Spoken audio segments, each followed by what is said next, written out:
afternoon, we will be looking at sample questions, reviewing them, and you'll have the lunch break in which you'll be allowed to work on those questions. So we'll share some questions with you and allow you to work on that during the lunch break. So we go from now until 11 in the morning, and then we meet again at 1 this afternoon. So we look forward to a productive time, a useful time, an engaging time. We ask you to engage, respond, raise questions, answer the questions, have no fear if it's wrong, try, be involved, and make the most of today's session. So I hand over now to Mrs. Cameron Edwards. I know you have a productive day, so go right ahead. Mrs. Cameron Edwards, it's your time. Have a great day and all the best. Good morning, everyone.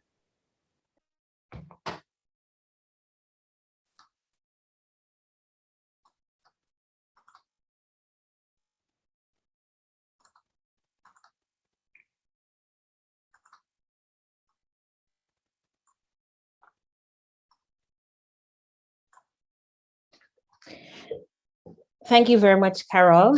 So with me this morning is Miss Karima Mundell-Thomas, and you would have joined us yesterday for first session of our week of activities or 3 days of activities. So today we're going to be looking at statistics and probability. So what are some of the things you will need today? Make sure you have your math book, your writing instruments, pen, pencil, your graph paper, your calculator. If you are new to the session, I'm going to give you 2 minutes to make sure you grab these. All right, Karima, are we ready to go? Definitely, Mrs. Cameron Edwards, we are ready and raring to go. Thank you, Mrs. Mundell-Thomas. All right, so we're going to give them a minute or so. And while they're grabbing those things, I think it's good for us to go through what the focus of today's session is on. So for today's session, we'll be focusing on constructing the frequency table for a given set of data, more so the group data. We'll be looking at determining the class features for a given set of data, class interval, class boundaries, class limits, class midpoint, the class width.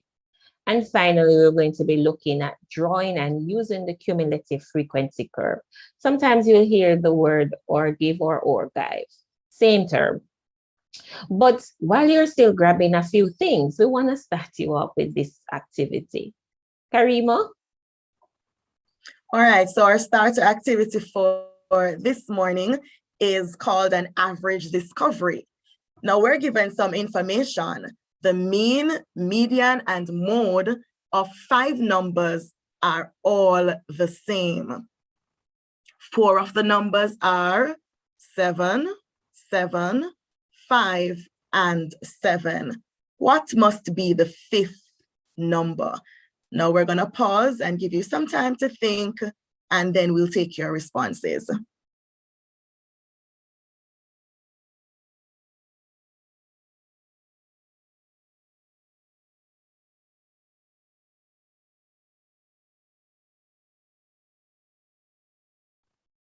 So I'm going to repeat the question, just in case you're joining a little bit late. So our starter activity is called average discovery.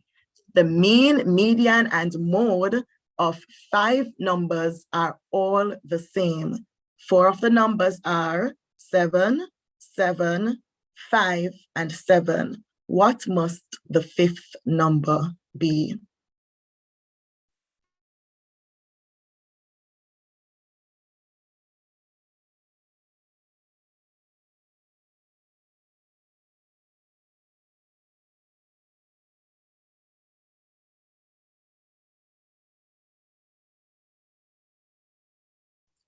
All right, thank you very much, Karima. So while we are there waiting, let's look in the chat, Karima, to see if anyone would have done this for us.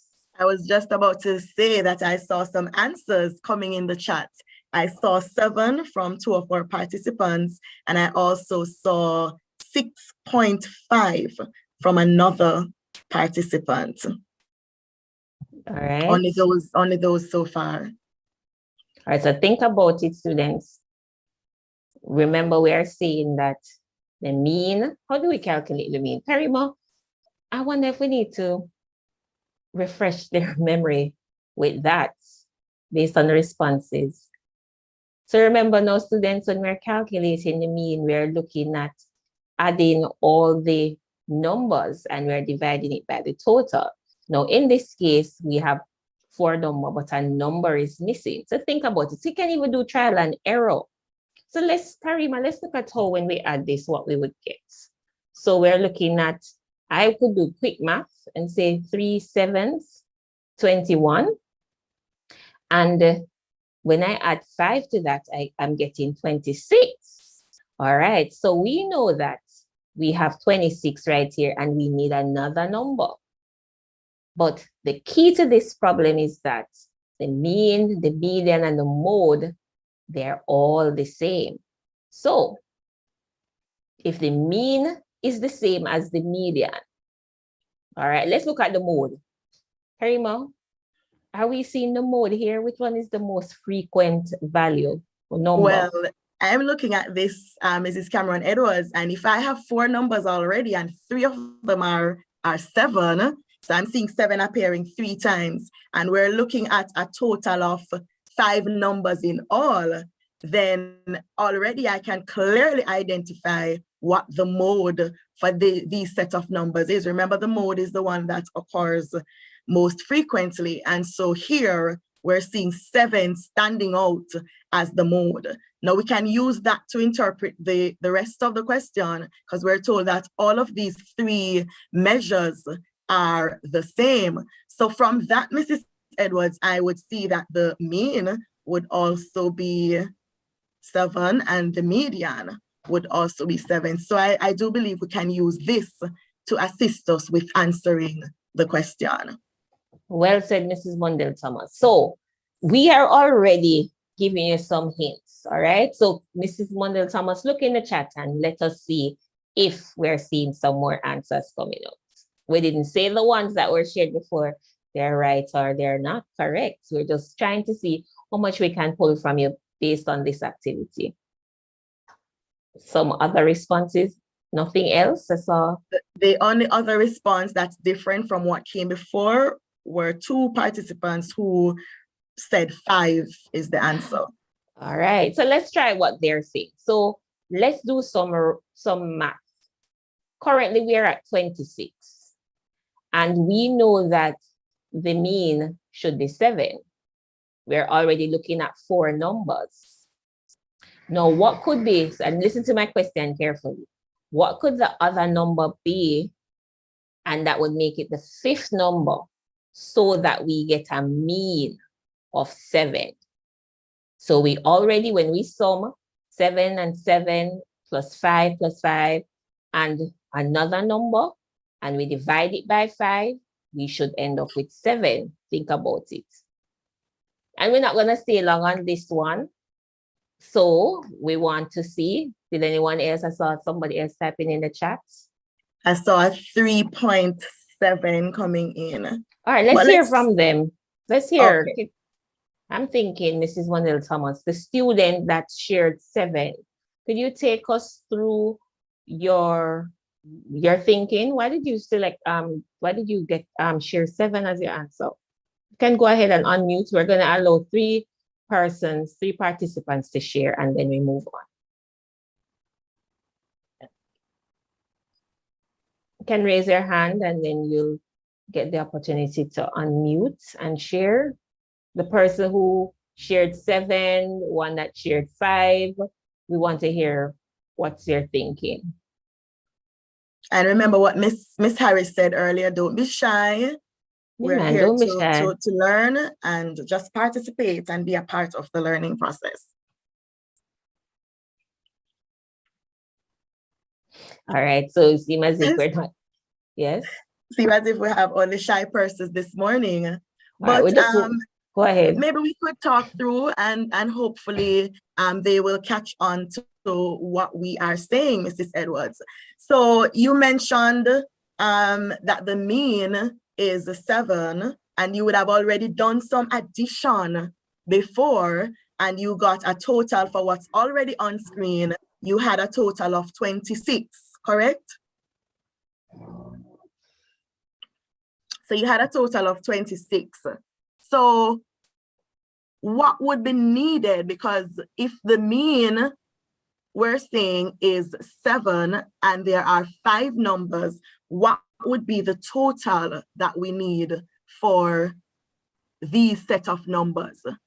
So I'm thinking if the average or the mean for 5 numbers is 7, then it would mean the total for those set of numbers would have to be 35. Do you agree with me, Mrs. Edwards?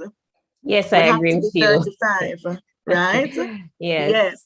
So if I already have 26, how much more do I need to get to 35? That's the question.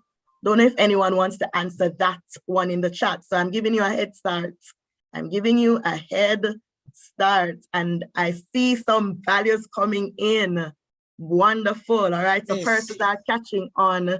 Persons are catching on. Yes, go ahead. Kristen, can repeat the part that you said how to get it 35? Thank you, Shamar. So Shamar is asking Mrs. Monel Thomas, how did we get the 35? Okay, I didn't hear him correctly. I heard 25. I was wondering. Okay, No, he was asking how we got the 35. 35. All right. So let's discuss a little bit more.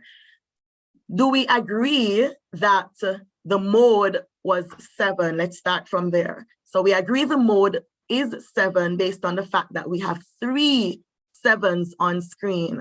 Beautiful. Now, because all 3 measures are the same, we can then say that the mean must also be 7. Now, there are 5 values whose mean is 7. Therefore, it's almost as if I'm adding 7 5 times. So 7 plus another 7 plus another 7 plus another 7 plus another 7 would actually be what the total is. All right. Or I could have said 7 multiplied by 5. All right. So that's how I know that the total, in other words, what number, when I divide it by 5, gives me an answer of 7. All right. And that value is, in fact, 35. I hope I've cleared up the young man who asked the question. So that's how we got that 35. Yes, miss, I get an idea, miss. All right, great. Right. So then from that, we already have 26 here, a total of 26. 7 plus 7 plus 5 plus 7 gives us 26. And so we need to figure out what would we now need to make up that total to 35. And what's the value that we need, Mrs. Edwards? You can tell us as we move on. All right, so the difference between 35 and 26 would be 9. And I believe by now, based on the discussion that we were just having, the discourse we were just having, that the students would have picked that up. All right, so that's a good refresher, Mrs. Thomas, for them to review how do we calculate the mean, the median, and the mode based on this data. So we're going to move on, students. Now, I just want to talk to us about data. Now, what is data? And I know I have it here in as a definition, but I'm going to ask you some follow-up questions. So data is a collection of facts, such as numbers, words, measurements, observation, or just description of things. Now, I can categorize data in 2 categories, and the 2 categories are the qualitative and the quantitative data. Now, I'm going to give an example of each, and then I'm going to ask you to type in the chat. When I think about the qualitative data, Mrs. Mundell Thomas, I'm looking at, say, a data that is asking me to describe something. For example, if I say to you, what is your favorite pop musician or pop artist? You'll tell me something. So I want you now to type in the chat another data that is qualitative that you would describe. When we talk about the quantitative now, we're talking about those that can be represented by a numerical value, can look at say, your favorites. All right, let's look at, say, shoe size. We all have a particular size that we wear, so that could be one.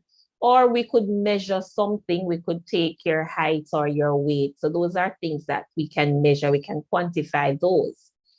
So in the chat, let us see if you now can separate the data in terms of qualitative example and a quantitative example based on the example. Or Mrs. Molly Thomas can also share two others if you can't come up with one. Remember, now students come take a little while for warm up, but we want it to get in and get the juice flowing. That's right. So I'm looking in the chat first before I respond, Mrs. Cameron Edwards, to see if anyone is giving any example of either of these, whether it's qualitative or quantitative, but you need to specify which of these examples you are giving. I'm giving a couple of more seconds. Is there anything happening on YouTube? We have some persons who want to shout out to all the YouTubers. All right, share it with a friend. And remember, now we are going live on YouTube. So even if you missed something in today's session, you missed yesterday's session, please go and subscribe to the Region 1 Math channel. And there you can just make sure that you follow us, subscribe. So it's Region 1 CSEC channel. You can go there, subscribe, see all of what we would have posted. All right, so anything coming in? Right. Yes, Thomas? I did see someone respond. I saw Shay responding, saying asking open-ended survey questions could be an example of qualitative data. And someone else, let's see who that was, Alicia, said weight is an example of quantitative data. Those were two, and length as well as quantitative data. All right, so basically we can agree to pretty much what was said. With the open-ended, someone else is saying gender would be qualitative. All right, beautiful. So I am seeing some responses, Mrs. Edwards, that suggest to me that there is an understanding of the difference between the qualitative data and the quantitative data. So as we said, the qualitative is more descriptive, maybe speaking to colors, favorite flavor of something, you know, those kinds of things, while the quantitative is more numerical. I think we can proceed. I think we they can have proceed. fairly good understanding. And while we are looking at these two now, we are further breaking down the qualitative to discrete and continuous. The quantity. Yes, the quantity. And, you know, while I'm hearing the students sharing, I think because of them doing their SBA, some of these terms might be familiar to them. But we want to share with them based on the CSEC reports. And as we go through some of the topics today, we would have pulled information from the CSEC report to say what are the areas that the students need support, additional support in. All right, so the quantitative can further be broken down into these two categories, discrete and continuous. From the group, can you just share, since you're so bright, I'm loving it. Can you just share, give us an example, what you think when we say discrete, continuous, talk to us about this one.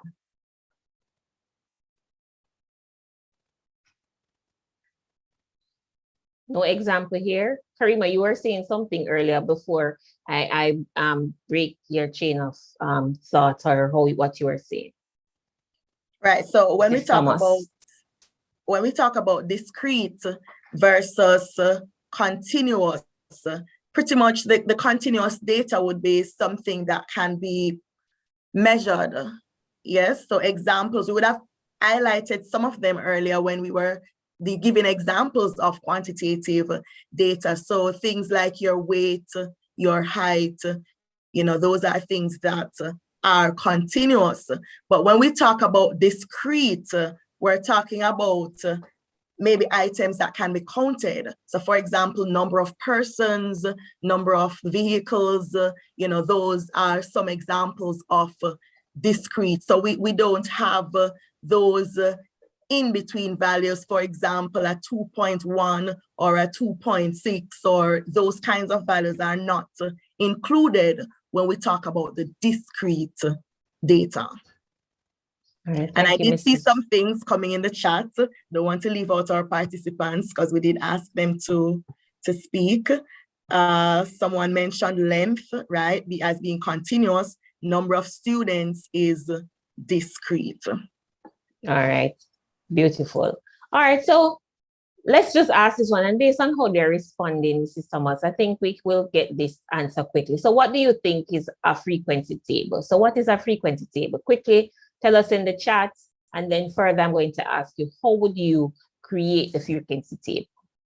Because some of this might be revision, so if it is, we just want to hear the discussion and then move on quickly.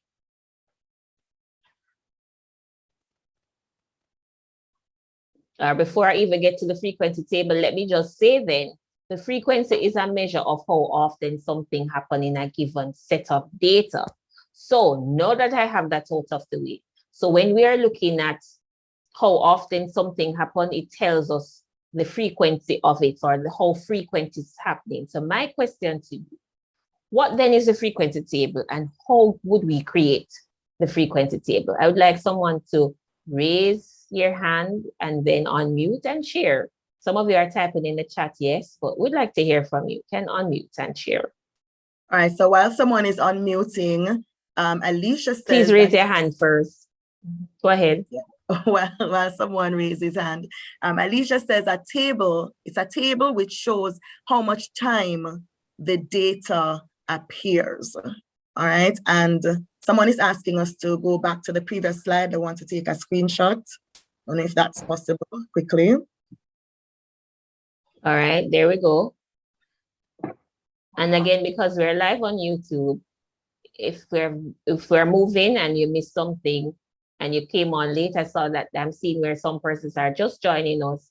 You can always go back and see what we started with so that you miss nothing at all. All right, by now, the participants would have taken the screenshot, so we're going to move on. And beautifully shared, Mrs. Mundell Thomas. So let's look at what we have here. So a frequency table organizes the raw data in a compact form by displaying items in that data set.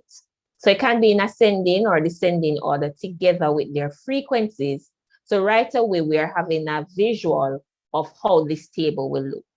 All right, so we know that we're going to have the raw scores in a fashion is either ascending or descending, and then we will see their frequency to support that the number of times they're occurring. Now, let's quickly look at two types of data, because we're going to go back to the frequency table. But let's first look at ungroup data versus group data.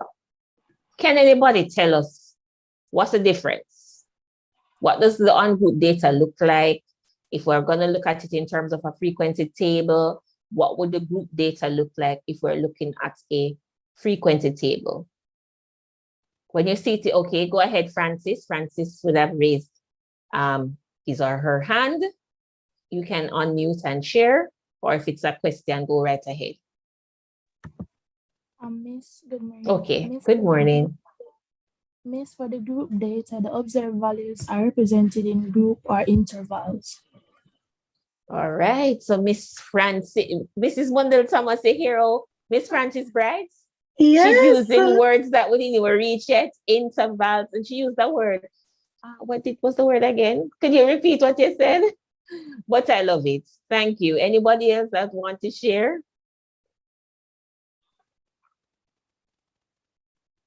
Okay, I think somebody typed in the chat. No, nothing in the chat as yet. All right, so moving from what was just said, as it relates to the frequency table, a word was used in terms of grouping or intervals. We're not yet there. So we talk about the ungrouped data. Mrs. Thomas, we're talking about the data that is organized with individual values. All right, so we have the raw data and we are going to be putting it in the table and we're going to organize them and it will be individual. So then it is safe to say then for the group data, these are data that have that has been bundled together in categories. I think that was the word she used. So that's the difference between the two. Now, we're going to take you through how to create. So earlier, I would have wanted you to share how to create a frequency table for our on-group data, but since the information is here, just let us look at it.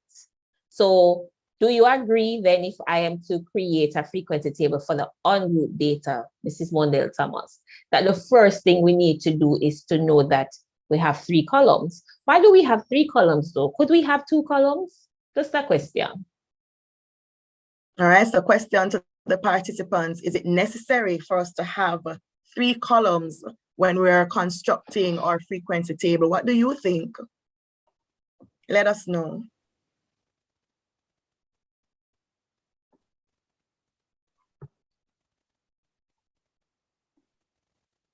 Okay, we've not seen anybody answering this yet. Probably they're not sure. Think about it. All right, as we go along, then I'm going to still ask the same question. If it is a requirement to have 3 columns. So here the step 1 is saying we should make 3 columns. The first column carries the data values in ascending order or from the lesser value to the largest values. And in the second column, what we will have is the number of times, which is what we call the tally mark. Usually have the tally marks placed there. And the third one tends to count the number of tally marks for each data value. And we write it in the third column. So the question I was asking, do we need a second column in terms of the tally mark? And let's look at that. Perhaps if we had it side by side, Mrs. Thomas, they probably would have answered the question. So let us show or have you now answer the question based on this. So we're going to have a set of raw data and we're going to be creating a frequency table. We have 3 columns here. My question still stands. Do you think we really need 3 columns or 2 could work? If so, why?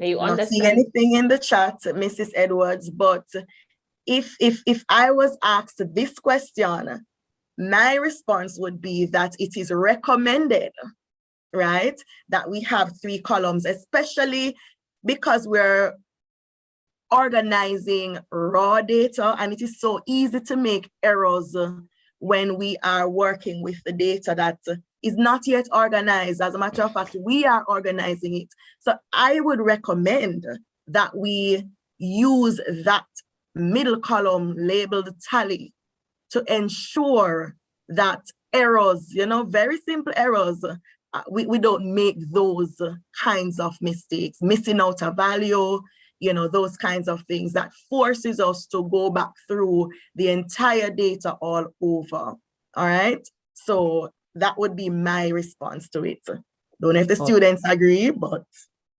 If they agree, you can chime in and say yes or say no, you don't agree. All right, so let's follow through with what Mrs. Mondale Thomas just said. So we're going to cross out each data. Now, I've seen someone answering. So my question, they're agreed. How would you cross this out? Would you look for the number of siblings that's for 0 and put the tally in, or would you go and cross each value as we go across? What would you do?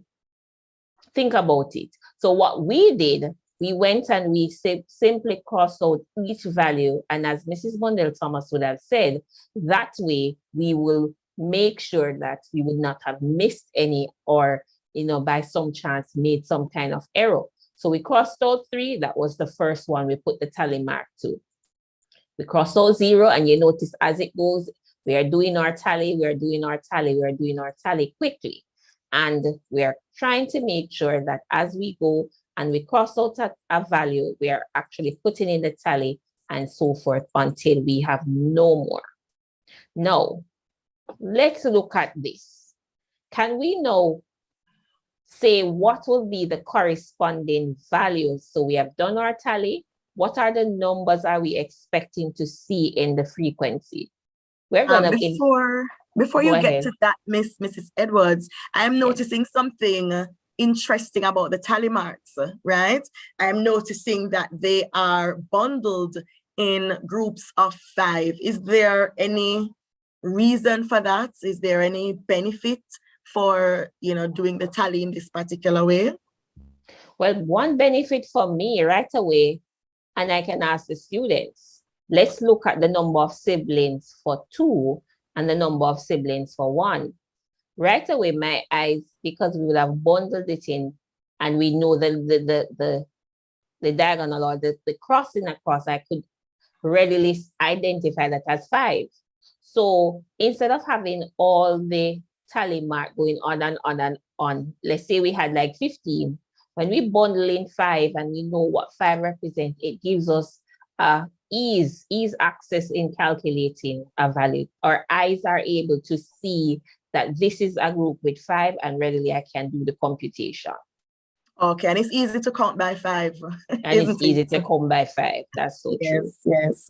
Okay. All right, so let's see, as we bring in all the values, are we agreeing with the corresponding frequencies? Look at it. Now the tally scores are there. Are we agreeing with the corresponding frequencies? If so, what is it that is different? Is there an error? If so, what's the error? So, Miss, quick question. Go ahead, Shamar. Miss, in the frequency column, Miss, right? Yes. We have numbers of siblings, right? In tally section, I have 6, and in the frequency section, I have 5. Why? You can explain why you say like that? So are you agreeing with that, or you think it's an error? It's an error, Miss.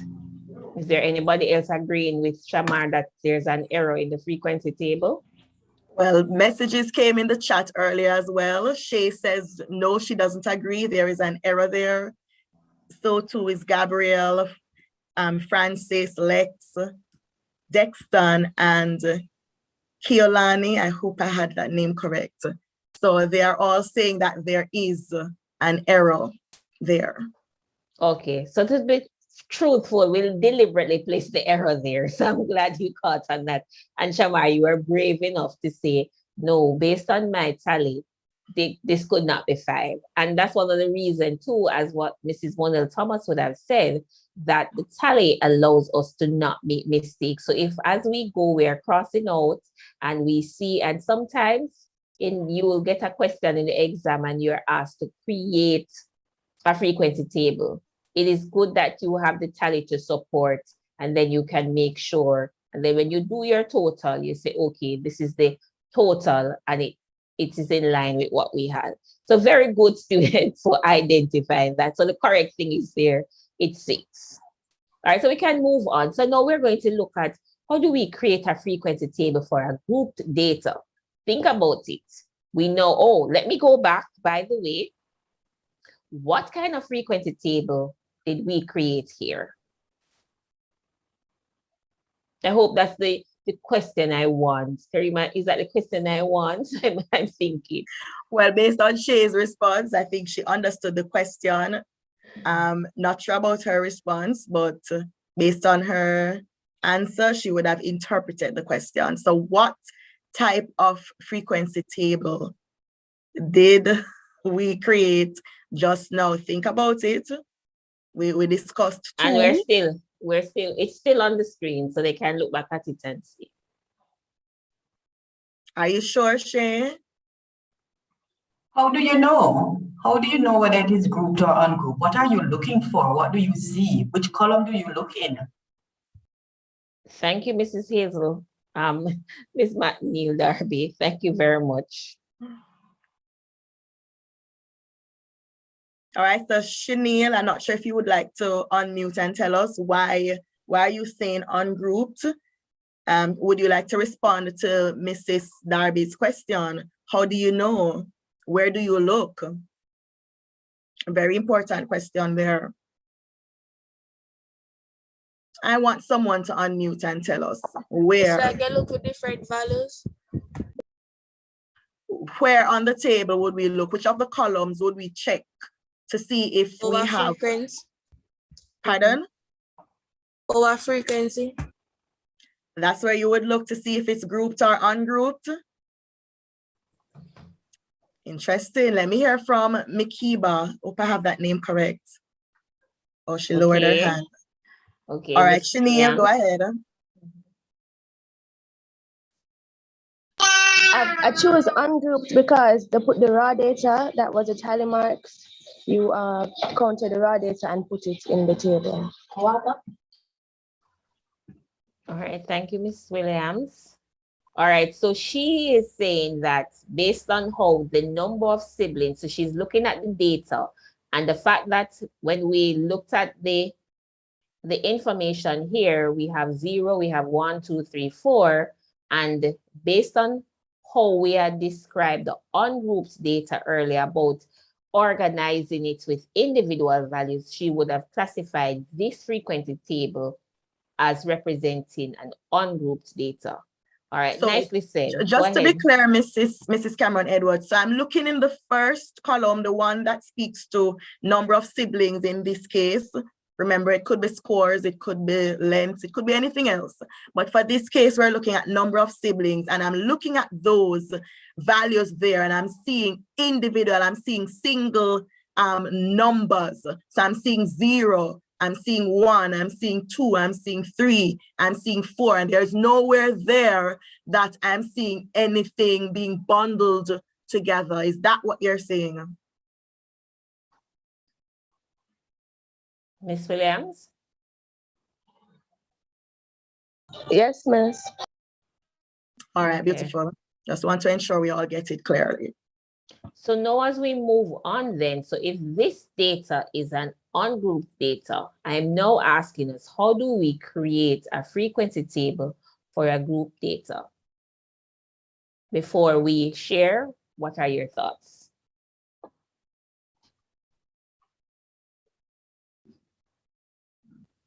So if we just said that remember earlier we describe what the group data and the ungrouped data would look like, right?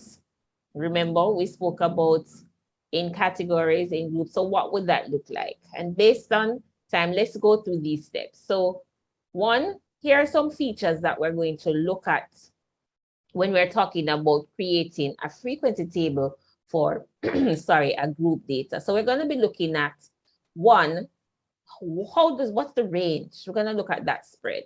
We're going to look at the class interval. So these are some terms we would have heard 1 or 2 of these terms before, but now we're going to get down into them. So we're looking at the range, the class interval, the class width, class limits, class boundaries, the class midpoint.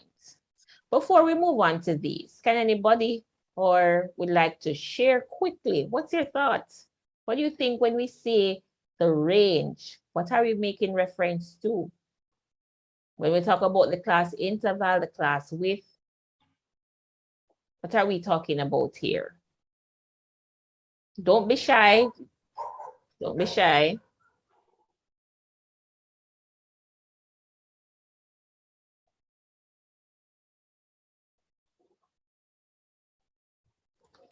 All right, let's move on because some of this will come out in later discussions. All right, so all right, so as we talk about the range, what is the range? And I see Alicia typing in the chat. She says, for the range will be the difference between the largest and the smallest number. I like the fact that we are on the ball. I wish more persons would unmute, you know, we would get to move a little bit quicker. All right, but nicely said, Alicia. So the range speaks to the difference between the lowest and highest values, or as Alicia says, largest and smallest values in the data set. All right, and so pretty much if we're calculating the range, we would be subtracting the lowest value or the least value from the highest or greatest value. All right, so now let's look at calculating the range for this set of data. So we have the length, Mrs. Monel Thomas, for 36 students ceiling in centimeters. Students, you're gonna need this question for the remainder of the presentation. So I'm gonna ask us all to screenshot, or in 2 minutes while we are here talking, you make sure you quickly write down these values, because we're gonna ask you to do some creating frequency table and some other things. So it would be best at this time, quickly jot these down. We're gonna give you a few seconds to do so. Take a screenshot of it. And while you have taken your screenshot, or after you have done so and we're waiting a little, you can see if you can identify what the range is. And Alicia is ahead of me. 49, all right. So what you can do in the meantime, Alicia, is to, double check and ensure that that is correct, as we normally encourage. You calculate it once, you do a second calculation just to verify that you haven't made any errors. So based on the fact that we are going to allow them to write, and let's discuss. So Alicia, could you share, how did you get 49? You can type it in the chat or unmute. Okay, another answer came in as well while she's probably typing. Lex said 50. Okay, how did you get 50? With the largest number being 58 and the smallest number being 8, right? 58 minus 8 would equal to 50. All right. So, Alicia, what numbers did you use to get? Right, Alicia typed, she said 58 subtract 9. So I do believe she would have missed that 8 that was there, which takes us to an important point. Yes, Mrs. Cameron Edwards, because the data is all jumbled right here. And in using our eyes to just sift through, we may miss something. So, it would be good if we could actually do a little arranging, so we can clearly identify what's the least value and what's the greatest value. All right. And I want to also add, students, the least value is not always the first value. And supporting what Mrs. Mundell Thomas says, it's always good to arrange the data, because here we have an 8 that was hidden, but because we saw a 9 and we're seeing 9 again, it will give you the feeling that 9 is the lowest value. All right, so supporting what he said, always try to organize the data from the least. So the lowest value is 8, and we're looking at the length of the seedling. So it's 58 centimeters was the highest height, and the lowest height is 8 centimeters. So therefore, in calculating it, we all would see that the range is 50 centimeters. All right, nicely done. So now that we have the table, now that we have done the range, let's go to exploring some of the other terms. So we talk about the class interval. What comes to mind? I think it was said earlier. Yes, it was. Miss, the groups of your observed values. Okay, Miss Francis is saying it's the group that we observe values. All right. Anybody else want to support what she's saying? Flesh it out a little more.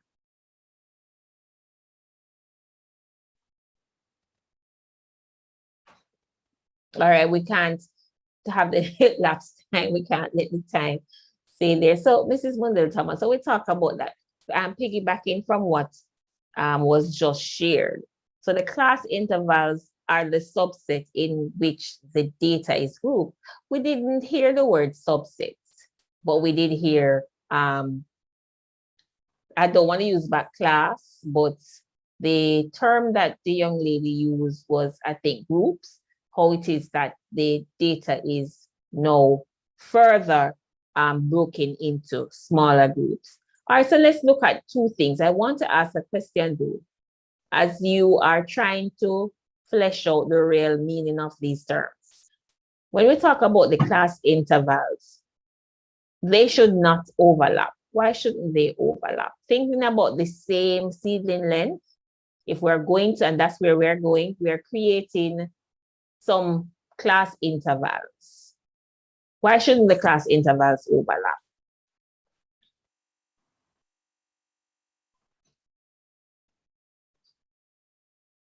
Mr. just answered that gave us that would break it down into smaller groups or sections. Can those sections overlap? Or what do you think would happen if they overlap? overlap? Yeah. True. Yeah, what issues do you think may come up? All right, let's look at this. So we cannot have one number belonging to more than one group. So that's why it cannot overlap. Hold on, Miss. So Yes. there was a response in the chat that said the data would not be accurate, but I would like that person to tell say us a little bit more. Yeah, what do you mean the data would not be accurate? I think it's Dexton.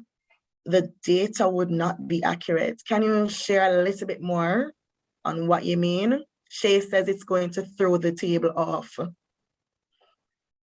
What do you mean? I need you to be a little bit more specific about what would happen or what could happen.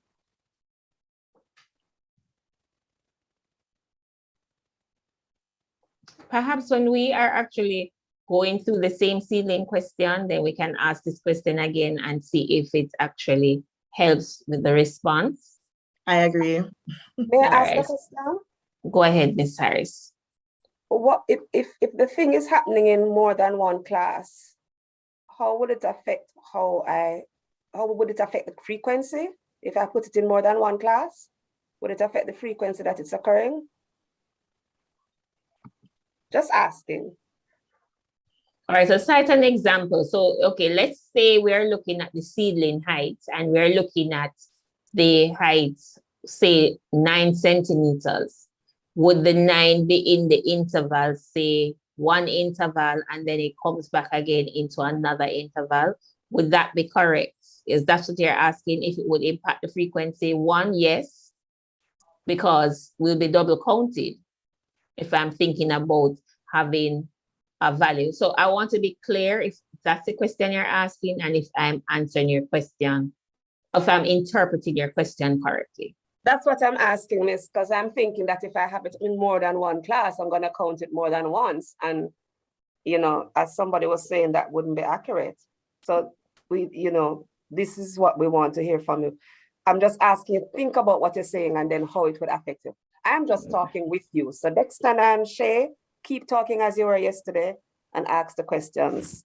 So when you say throw the table off, give a little bit more detail. More, yes. Right. So Thank you, Ms. Harris. Yes, as Ms. Harris said, so that would definitely affect the accuracy of the data. So that was what I was waiting to hear, how would it affect the accuracy? So as you said, we would end up double counting and we would possibly find, and that's one of the reasons too, that we need to check our frequency, the total there, and ensure that it corresponds with the total that we were given. So for example, if we have a data set with 20 values, and then when I'm finished constructing my frequency table, I end up with 21 values. That's a clear indication that I have double counted. There's some value there that was counted more than once. All right. All right, so another point we want to leave is that the class intervals should exhaust all values in the data. So when we're doing the class intervals and we're now placing all the values, we should make sure that every single value is actually in a class. All right. So you might actually though see, Mrs. Mundell Thomas, that when you're arranging your table, there might be a class, an interval where there's a period where there's no value. However, you can't skip that. It still will have to be included in the set of values. And it just came to me that sometimes, even when we're looking at a histogram, that when you're doing your group data, there might be no value for that interval. However, based on creating the table, there's a need for that. You can't just leave out a class interval. because there's no value there. But we'll also explore that. So all class intervals, which is the width, the size, should be the same. What do we mean when we say all the class interval, the width, that should be the same? What do you think we are referring to here? And we're moving right into that. But just before we get into that, what's your thoughts? When we say all class interval, the size must be the same. Come on, students. I know you wake up now, man. Come on, let's get it in.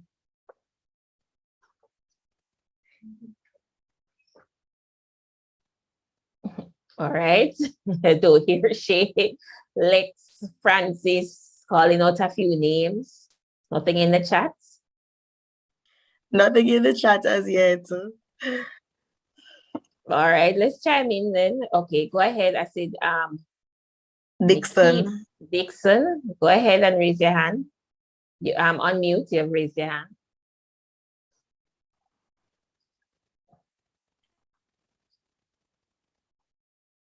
You can Go ahead, Dixon. Mikiba. Oh, she has typed in the chat. Okay. The amount of numbers are the same. Still need to tell us a little bit more about what you mean. Perhaps they're not, they're thinking of the frequency, or perhaps they need a little bit more as it relates to the intervals and the width, the size.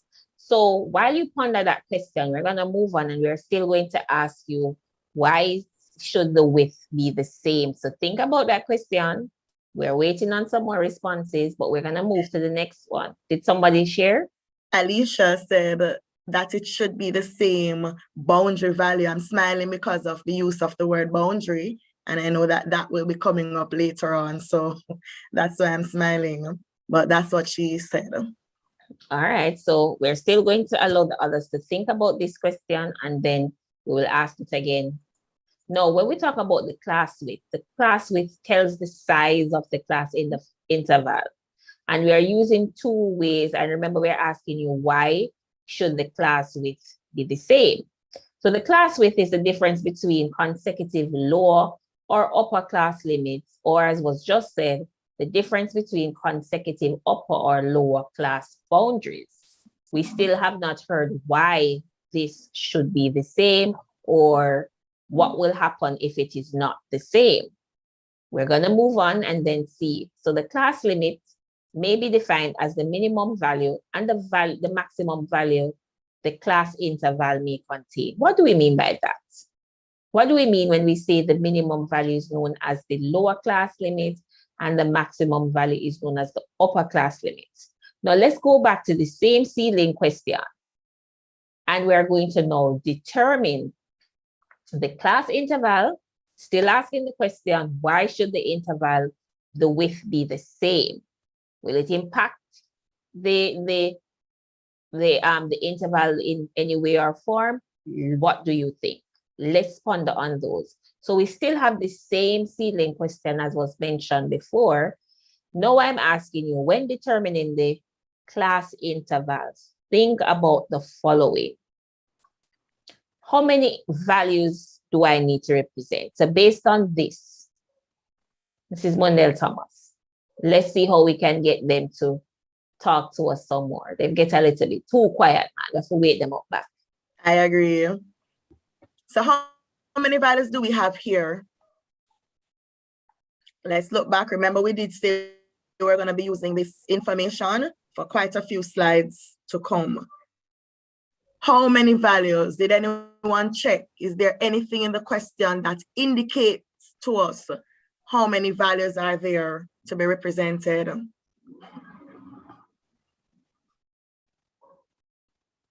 Wait, something is going on, Mrs. Cameron Edwards.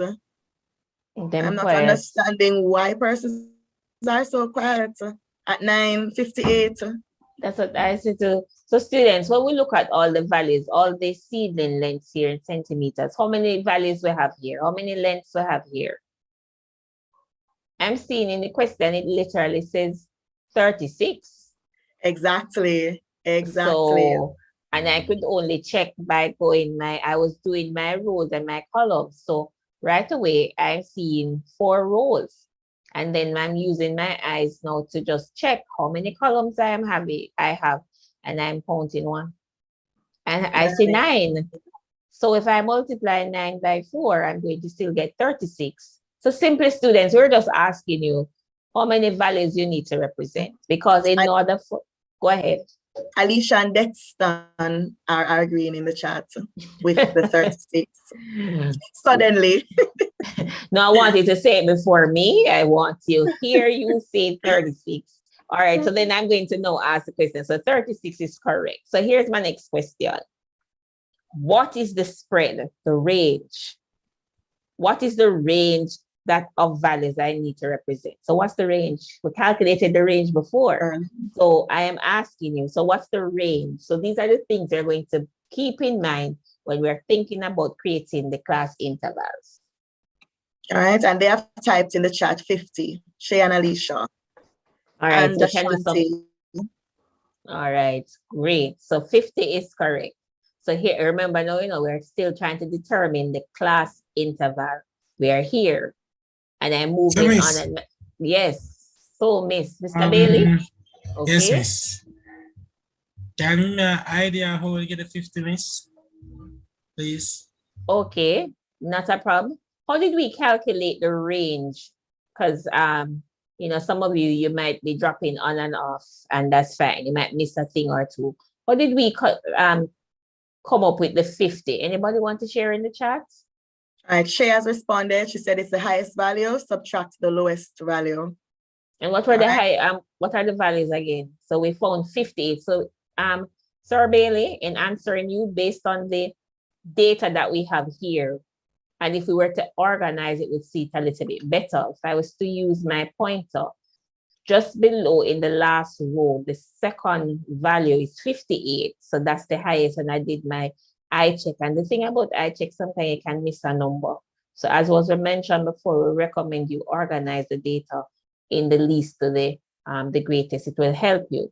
And when we did also our checks, just in the third row is what this is the 7th, yes, the 7th column, then there is 8. So the difference between 58 and 8 would give us 50. So that's how we calculate the range. And the range is one of the, sometimes too, you're asked to calculate the range in the multiple choice exam, students. You remember seeing that? Yes, so therefore, when you're calculating the range, that spread, or for that raw data, it's simply the difference between the highest value and the lowest value. So that's how we got 50. Yes, Miss, get it wrong, Miss. All right, make sure we're writing this down and make sure we're doing our screenshot. All right, so one question. Remember now we're asking you these questions for a build-up. I'm trying to create a frequency table for a group data. We're not missing that point. We also want to know how will we determine our class intervals. Let's continue with our question. So right now we know that we have 36 values represented. We know what the spread is. We know that we are going from, say, what, 0 to 50. Not really 0, but we're going from 8 to 50. Now my next question. What is a suitable width for the class interval? Think about it. So we are grouping this data. What would be a suitable width to group them? Would 20 be suitable? Suppose I say I want to group them in groups with 10. Would that be a suitable number? Would 5 be a suitable number? What would be a suitable width for this class, for this particular question we're looking at? Bearing in mind, we have 36 values and the spread is 50. So the range is 50.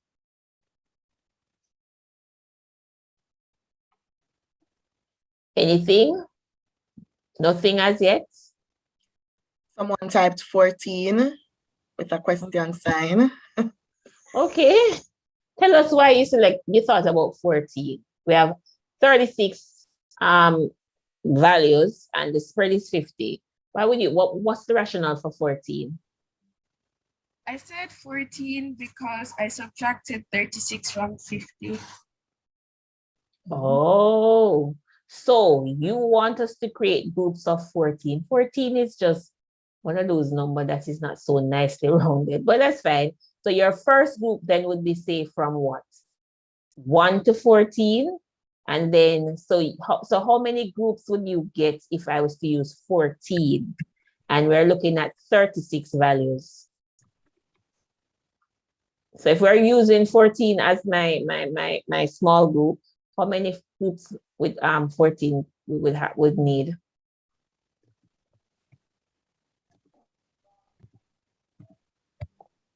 Did anybody else come up with any other value?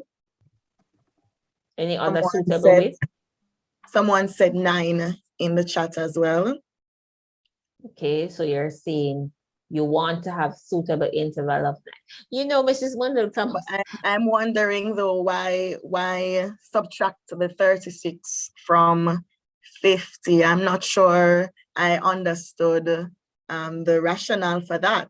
Right. But I'm thinking, Mrs. Cameron Edwards, I have the range of values that I'm working with is 50. Personally, I would want to use a number that, you know, is nicely rounded. You mentioned some, you mentioned 20, you mentioned 10, you mentioned 5. And if I was to, you know, have a conversation with myself, not that I'm mad, but if I'm thinking it through, if I'm going to be using groups of 5, in my mind, one, I'm going to need more class intervals, clearly, right? Because I'm using a smaller width. So I'm going to need more class intervals. And I'm also thinking that there may be a higher chance for me to have a class interval with no values at all from the data set, you know, being represented there. So I probably, personally speaking, I would not have gone with 5 as my most suitable. For 20, I probably would not use that either, mainly because based on the spread, again, I would just be shifting it into 3 groups pretty much. And my last class interval would end up being something like 41 all the way to 60. You know, so I personally would have chosen 10, but I would love to hear from the others which of these values they would choose based on those. And I'm just responding based on those that you have thrown out as possible options. All right. So I agree with all of what was said. So we're going to move on nicely. So for us, based on the fact that we had a range of 50, we thought that 10 could be a suitable width. Because as Mrs. Mundell Thomas said, and I do agree, and I don't want to repeat, if you have 5, the chances are that there are going to be a lot of intervals that might have very small data spread. And the 2 things that I just want to point out, the good thing too, though, sometimes they start the class intervals for you when you're doing the CSEC questions, and that's good to help to limit us probably having some of the groups that were mentioned before, because let's say you decided to use a class interval of, say, 3 or even 5. Think about a histogram, and you have allowed the data now to, when you're to represent it on the graph, sometimes you won't have the graph space to, say, accommodate all of the rectangle bars that you need to affix to the data. So the suitable class width is very important, especially when we are representing group data. So based on this, we said 10 was a suitable one. And because 10 being a suitable one for this example, we said at least 5. Now we're about to take you into what it actually looks like, because you know what, Mrs. Mundell Thomas, I think some students are still trying to link what we mean by the class intervals. They have seen it before, but they might not have understood that this is what we were representing. So remember, we have already selected a class width for this one to be 10, and the number of class intervals at least 5. So here now we're going to put them in the table. I'm going to put the first one. My first interval is 1 to 10. My question here, why did I need to start at 1? Could I have started at 10? If so, what would have what value would have been left out? Yeah. So I've asked 3 questions. Are you agreeing with this class interval that I've started with? What is the rationale to start with 1 here?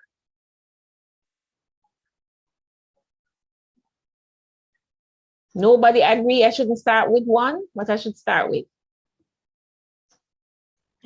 Nothing in the chat yet with regards to that. Someone was asking, how did we arrive at using class width of 10? But Shay nicely answered and said, because we're doing groupings up to 50, we figured 10 would be, you know, a suitable width. Oh man, Shay needs some reaction, man. You need to, come on now, man. Put up some reaction there for Shay. That's good. So having, based on what Shay said though, so I'm going to insert all my class intervals up to 60. Now we can see that our highest value is 58. Now we realize that there is an interval for 58. My question, do you think it's always the requirement to start at 1? What if there was a set of data and the data started at 10? Would there have been a need to start from 1 to 10? That's my question. Somebody whisper. I say no, miss. Why you say no, miss? What was the rationale here to starting at 1 though? Yes, because if you have 1 and then you have to 10, there's not a rationale between the 1 and the 10 because the 10 is already there, so there's like no number in between in order to reach the 10. So you can just simply start at the 10 instead of the 1. Okay, since there was no number. Exactly. Okay, thank you. I'm not sure who was talking. So what, in other words, she was saying, but in this case, we have 8 and we have 2 9. So because we have the 8 and we have values that's less than 10, we had to include the interval 1 to 10. Because there are times when you get perhaps the weight or you get some other big values and they're going up in the hundreds. And they say to you, create a class interval and the thing starts at 50 or 50.2. You don't need to go all the way down to 1 to 10. That's what we're saying. But in this case, because we have values that's less than 10, we had to make sure that we start here at 1. All right, so now everybody's understanding. Go ahead, Mrs. Mundell Thomas. I was about to say, most important thing is that we ensure we can account for, you know, an interval that speaks to all the given values. You know, that's essential, right? So if we have, as you said, the data starting from 100 something, we would end up having intervals with zeros pretty much happening if we were to start from 1. So we don't want to have that kind of thing happening. And again, my question, which wasn't answered earlier, I'm asking it now. Why does the class width, why should the class width be the same throughout? Why should it be, I think, what was the question I asked Mrs. Mullen Thomas? Why should it be equal? I think that was what the slide had said earlier. Why should the class width be equal? Not sure if that was how I had phrased the question before. But what we wanted to bring out here. There definitely are benefits for the class intervals being equal, you know, especially when we go to doing our diagrams, you know, doing our graphs with your histograms, etc. So, you know, having equal class intervals kind of makes our job a little bit easier when it comes to representing graphically the information that we have. All right. Yes, thanks for that. But I remember asking a question earlier, but I was waiting till here. But let's now look at this. We're verifying the class width. So we have all of these intervals from 1 to 10, 11 to 20, 21 to 30, and so forth. Now, what do you notice with each of these? The class width is 10. So if you're to count from 1 to 10, it's 10, 11 to 20, it's 10, and so forth. My question, looking at the others, are they with still 10 throughout? When I have, say, 21 to 31, that's 10. When I have 31 to 40, what would that be?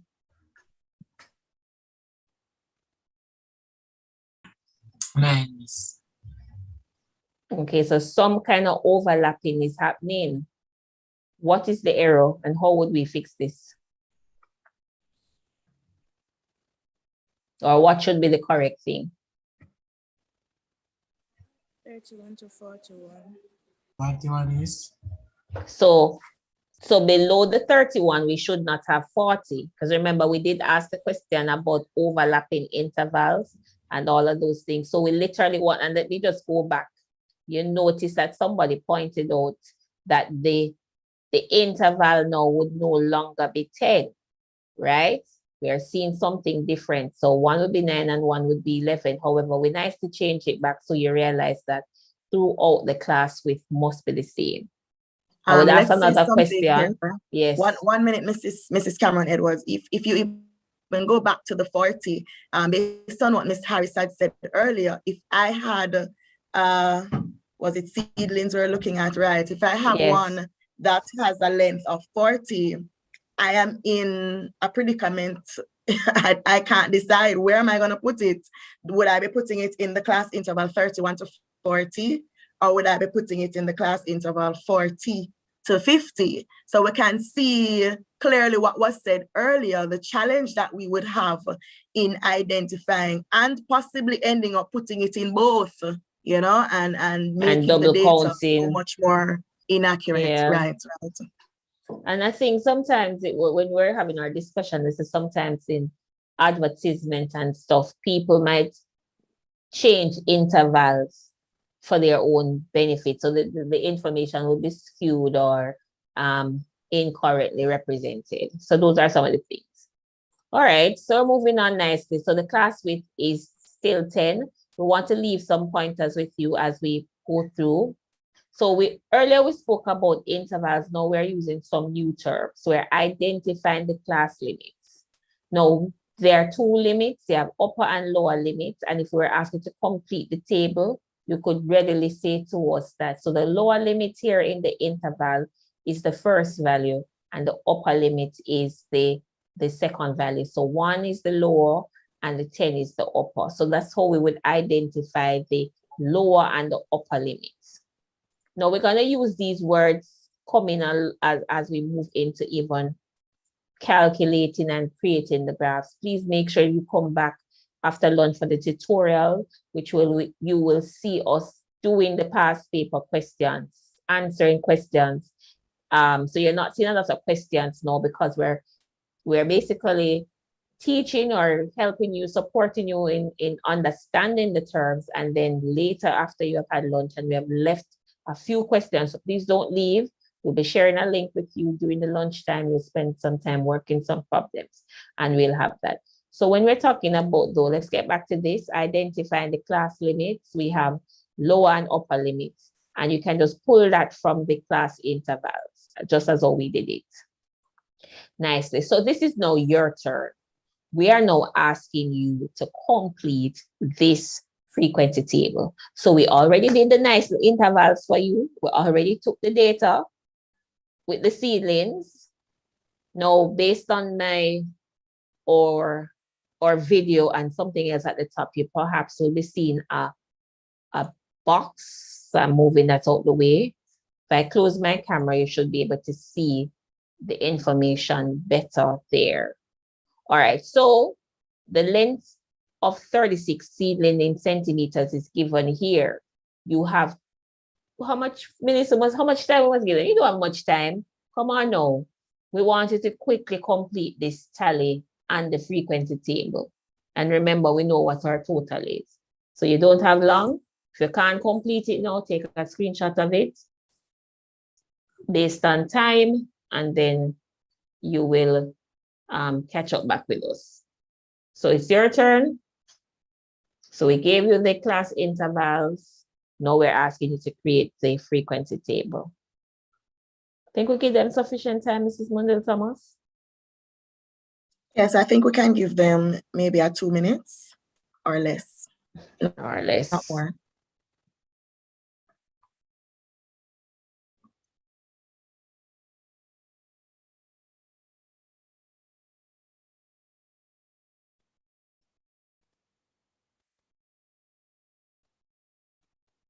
All right. So let's see if these are some of the responses, and you would have been crossing out as you're going along. So you know, say we cross out 9, and again, that's in the interval 1 to 10. So we have another one, 13, and we would have only crossed out a few. You are to cross out the rest of them. So when we complete all of this, let us see if this is what you came up with. All right. So we have crossed out everything. Of course, on the right side, you see the numbers coming in nicely, 5, 6, 6, 6, 8, and 5. And let's do our quick math. Let's add 6, 3 is 18. 18 plus 6, sorry, 18 plus 8, that's what? 26. 26. Plus the 2, 5, which is 10, is 36. So we have the values here. So it's always good to check and to also have your total in the last row. We're not seeing our total here, but make sure you have a total in your column, in your cumulative frequency table. All right, so we can move on nicely because I think they would have gotten the idea of how to create the intervals and to do the frequency, and we're checking and we have 36. Now, what are the class boundaries for this data? Someone mentioned this earlier, but there are some questions I want to ask. No, we have intervals, and I'm talking about boundaries. Where do you think a seedling measured 10.4 centimeters and 10.6 centimeters would fall? I don't have any 0.4 here. Where would the seedling, which category, which class? How would I have to account for these? And I'm anxiously waiting for the response for this question. Nice. Yes. Go ahead. I think someone was responding. Who was it? The lower boundaries would be on the left and the upper boundaries would be on the right. Okay. Lower boundaries on the left, upper boundaries on the right. But I'm asking you, where would I put these seedlings? This one, 10.4 centimeter. Which interval before I even get to the boundaries? And even if the boundaries come in, where would the 10.4 fall and why? And where would the 10.6 fall? Because there's no, currently, when I look at the class intervals, I don't see where to put them. Can you tell me where I should put them? All right, Miss Ellis, go ahead. You raise your hand. Miss, would you put the 10.4 in the lower boundaries and the 10.6 in the upper? Okay. What you're answering, you know, when we said where would they fall? In other words, which class interval would I put a seedling? So I'm going through and I've measured, I'm measuring my seedlings, and there's one that measures 10.4 centimeter. Am I going to be putting it in the class interval 1 to 10? Will it go in 11 to 20, 21 to 30? Where? Which of those class intervals? Oh, okay, Miss. For the 10.4 centimeter, you will put it into the 1 to 10 class interval. And for the 10.6, would you put it into the 11 to 20 class interval? Why? Miss, because the 4 is less than 5, so you would round down, and the 6 is greater than 5, so you would round up. All right, I'm hearing some rounding going on, Mrs. Edwards. Yes, right, I'm hearing that too. There were some other persons who seemed to have answers. You may go ahead and speak now before we comment. Persons who wanted to share. Are you in agreement with Alicia and what she said? Let us know. All right, so while they're thinking about that, and we're gonna just continue and see if you're agreeing with Alicia. So hold on, okay. Mrs. Edwards, because based on what Alicia said, because she said she would put 10.4 centimeters in the class interval 1 to 10, and her rationale is because it hasn't yet reached 10.5, if I heard her correctly, Right. then that's her reason for putting it in that class interval. And then for the 10.6, she said she would put it in the interval 11 to 20 centimeters because the 10.6 was greater than 10.5. So it's suggesting to me, Mrs. Edwards, that there is a marker. There is a marker right at 10.5 based on what Alicia says. So she's saying 10.5, this is the point at which, if it's over that point, it's gone over into the other class. But if it's below this point, then it falls into this particular class. So I'm seeing us transitioning nicely to speak about our boundaries, because I don't know if Alicia realized, but she would have actually identified some boundaries. Some boundaries, right. Yes, she would have identified some boundaries. Thank you so much for responding, Alicia. Yes, so what Alicia was saying is indeed correct. And the way in which she was basically interpreting and answering the question is and using her knowledge of approximation to rightly place those lengths, because currently we have nowhere based on how the intervals are. However, if we were to use the boundaries and using that halfway mark, and how do we identify or say calculate the lower boundary? By subtracting, as though some teachers would say you go down by 0.5. But what does that mean? It means that I'm taking 0.5 from 1, which is now giving me a lower boundary, so that I can say include all those values that would be say lower than 1. Suppose there was a length that is lower than 1 and you can accommodate it 0.8, it could be accommodated in this interval. No, the beautiful thing about what she just said is that the fact that 10.6 is greater than, and you notice the upper boundary here, we went up by 0.5, which makes it 10.5. We can now accommodate all the other, say, seedlings length that is outside of what you have here. So we have our point, at 10.6, it would nicely fit into the boundary, the section 10.5 to 20.5. So those are some of the things we want you to pull out. And I love the discussion, and I hope we caught on to what Alicia said. So we're just going to simply go through all of these. But I have another question. Well, the question can come up later. I hope we're all clear on this, as to say, where would we put those two seedling lengths, 10.4 and 10.6.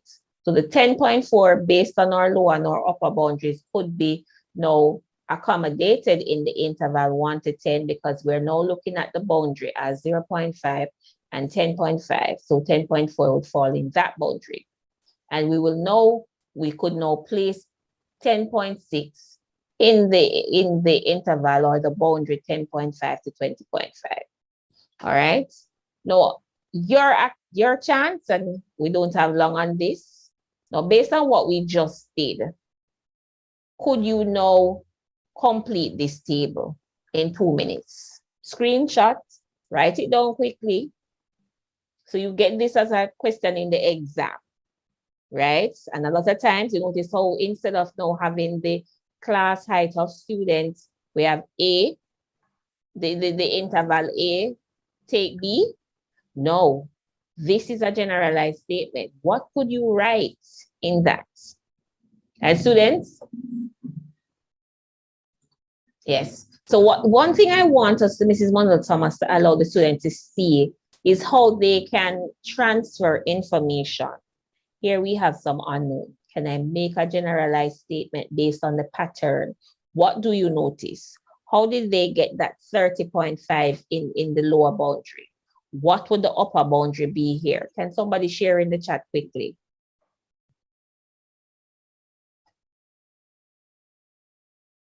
Right, so we're dealing with the first interval, 31 to 35. What would be the upper boundary? All right, Alicia has responded with 35.5. It will not pop up, but you are correct. Wonderful. So I want someone else to tell us the lower boundary for the second class interval, which is 36 to 40. We're not hearing you so clearly.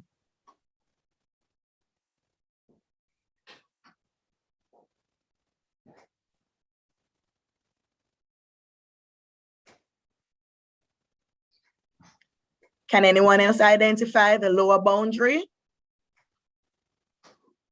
for the class interval 36 to 40? I know you have it, because we just talked about it. 35.5. All right.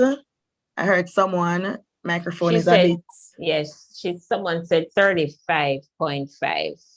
Okay. And this, so I wanna pause here, Mrs. Cameron Edwards, because Alicia said 35.5 as the upper boundary for the interval 31 to 35.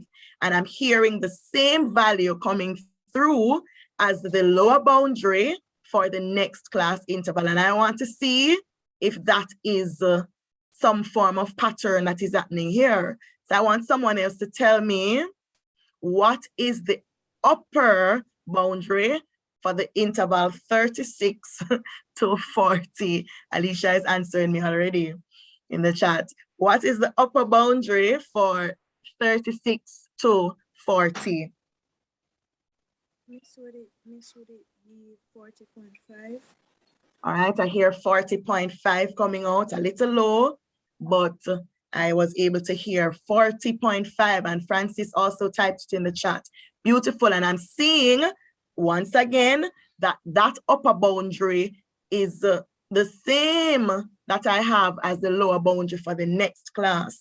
So those are some of the things that you have to also look out for. Remember that these data that we're looking at here, they are continuous data, and so we're seeing the continuity happening from one class interval to the next. All right, very good. but now, okay, go ahead. I think you're about to say what I'm gonna say. What All for right. the generalization? Is that No, it? sometimes when the students are drawing the histogram, they're wondering why they are joined. So for the group data, remember when we're looking at bar graph, they are not joined. However, when we're looking, and I just wanted based on how we were showing the connection, so we're one boundary, the upper, because you were bringing the point out that the upper boundary works out to be the same thing as the lower boundary in the next class. It shows you that this is a group data that is that connects the intervals in that way. So therefore it accounts for anything that falls in between the classes. So it accounts for the space between the 35 and the 36. So is that halfway mark. I just wanted to go there. I was just hearing all the discourse and I'm saying, wow, that's something we could point out. But you can go ahead with the generalization because yeah, we need to move on. Go ahead. Go ahead. All right, right. So the generalization here, we would have noticed if we look at 31 and the lower boundary being 30.5, and we would have seen it from before, and you would have said it, in fact, Mrs. Cameron Edwards, that we're subtracting 0.5 from the class limit, right? The lower class limit. And for the upper boundary, we're actually adding 0.5. Oh, that should be added. Yes. Yes, a typo error. That should be added. All right, so. But let me go back though, students. I'm seeing again this question, and there is a shift in how the exams are being set. And even as persons are listening on, you would not have thought that though it's statistics that you can get a generalized statement to write, say something in a generalized form, like in the nth term or something. And it is not new information you're adding. It's nothing new. It's not a pattern question. But based on the pattern that you're seeing, you're noticing for your lower boundary, we keep subtracting. So if I give you an unknown and I say to you, complete the table, you don't have to panic. You hear what you understand me, Mrs. Mundell Thomas? You don't have to panic. Definitely. if I had 31 and I subtract 0.5 and I end up with 30.5, and I subtract 36, if I take 0.5 from 36 and I now have 35.5, it therefore means that when I get to A, all I need to do is, I don't know what A is. A could be anything, but whatever A is, to get the lower boundary, it's simply subtracting 0.5. And it would go the same way for the upper. And because I know there's an error there, I won't go back to it. But for the upper, we know for B, we should have B plus 0.5. All right. So we're going to move on. All right, so let's go through these 2 points quickly because we want to look at a calculation and then try to get to the cumulative frequency. So when we talk about the midpoint, so the midpoint may be defined as the arithmetic mean or average of 2 of the class interval. So we talk about the class intervals, we have been talking about it. So how do we find the midpoint? And we're going to talk about why the midpoint is needed when we have a group data. So the class midpoint may be found by the summing of the 2 class limits or class boundaries, then we divide by 2. And it's nicely done here. You can take a picture, a screenshot of this, or you can see us back on YouTube if you want to go back on something. Now, why do we need to calculate the midpoint? How does that work when we're looking at a group data? Because all of this is still speaking to the group data. So again, we're finding the midpoint for this class interval. So we can add the lower and the upper limits. And when we add them, when we divide it by 2, we now have the midpoint for this class interval, which is 5.5. When we add 11 and 20 and divide that by 2, we have 15.5. What do you notice though with the 5.5 and the 15.5? Anything jump out to you? What is the relationship with something that we would have said before? When you look at 5.5 and 15.5, what do you notice? What's the difference between the two? What's the difference between 5.5 and 15.5?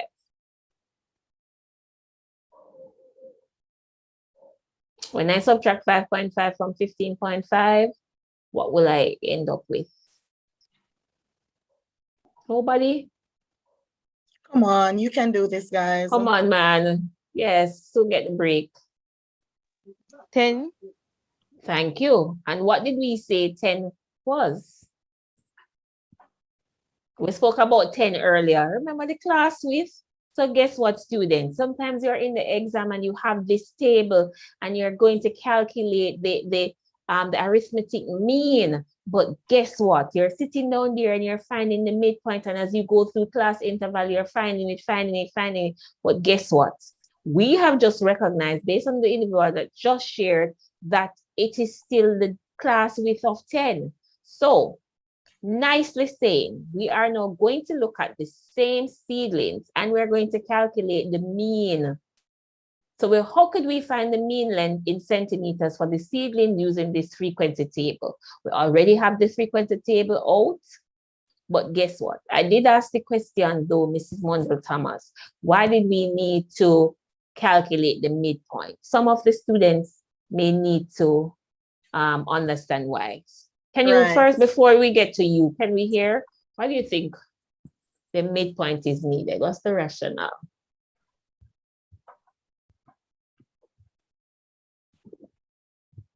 All right, I don't think they're seeing it as yet, but let us ask the question. We have 5 values here. What were the 5 values in the seedling length? How many 9 centimeters did we have? Can you recall how many 9 we saw there? Mr. Bailey, if you remember the table and you draw the, if you drew the table, how many 9 we have? My memory. It's 2, miss. Exactly. So we don't know what the 5 represents. It could be 5, 9. It could be 5, 5. It could be 5, 8. We don't know. So therefore, when we're calculating the mean, we need to find a value to represent the class. So that's why we have the 8. Go ahead. That is why, Mrs. Cameron Edwards, the mean that we're finding here is an estimated mean, because when I'm given this table, I don't have any idea as to what the raw data looked like exactly. All I know is that there were 5 values somewhere between 1 to 10. It could have been all ones, it could have been all 10s, or it could have been anywhere in between. So I'm really not sure as to what these exact values are. But in order for me to get an estimate of the mean, I'm going to have to select a value here that I can use to give me an idea of what the mean could be, you know? So that's the idea here. And so I'm hoping the students will see here now the need for that midpoint now. Yes. So I'm gonna make an assumption that, you know what? I'm gonna take the average of this class interval. It's 1 to 10. I'm gonna take a 5.5 and I'm gonna run with that and make an assumption that, all right, these values may vary, but I'm taking the mean of the interval to use as my value. So I'm assuming here that these values are 5.5. All right, thank you, Mrs. Mundell Thomas. So now that, and we already spoke about what did we notice with the midpoints. We were going up with intervals of 10. So just before, if you have a table and you're supposed to complete the table, you know, what should come next after the 15.5? Can anybody tell us what would come next and so forth? I want to hear from you. Yes, I'm hearing somebody. You on. I think of 20.5. How did you get 20.5? 20.5 or 25.5? It's 25.5. 20. So, okay, so he's still saying 20. How did you get 20? So I was thinking add 5 to the 15, miss. So when I add, but okay, so if I added 5 to 5.5, would that take me to 15.5 or would I get 10.5? Think about it, Shamar. So what did I add? Go ahead. Also, Mrs. Edwards, you made a link earlier with the class width, right? And the difference between the midpoints being the same as whatever the class width is for the question. For this question, we had a class width of 10. And so you would have mentioned that earlier that we were seeing an addition of 10 coming out in that previous question. So all of these terms that we discussed, Mrs. Edwards, we talked about class boundaries, we talked about limits, they are all tied together. So I'm looking at class midpoint, but the knowledge I have of the class width can also help me to speed up my calculation and also increase my accuracy, you know, with the question. All right, so we did not complete the table because some of this we wanted you to do on your own. So based on that, as somebody would have mentioned in the chat, it would be 25.5, 35.5, 45.5, 55.5. We were adding the same 10, and that's why we asked the question if the class width should be equal. We wanted you to see that transition. So even when you're doing calculations in your exam. So now we're calculating the estimated arithmetic mean. All right, so we are looking at an estimate because as was mentioned, we don't really have a 5.5 in the class interval, but we had to find something to represent the class, and the midpoint is what we use to represent the class. So sometimes you're working these calculations, students, and the thing is when you're doing this in the exam, sometimes the table is already started for you. So the beautiful thing is that you're not writing in the booklet. The tables are there. All you need to do is to complete the table. We want you to make good use of the amount of the value, the points that you can earn in statistics. Don't give away the statistics points, right? I hope today's session is meaningful in that way. All right, so we are looking at the calculation. We are looking at, I want to ask a question, go ahead. Mrs. Cameron Edwards, because I'm seeing that 27.5, and I am not so sure how we obtained that value.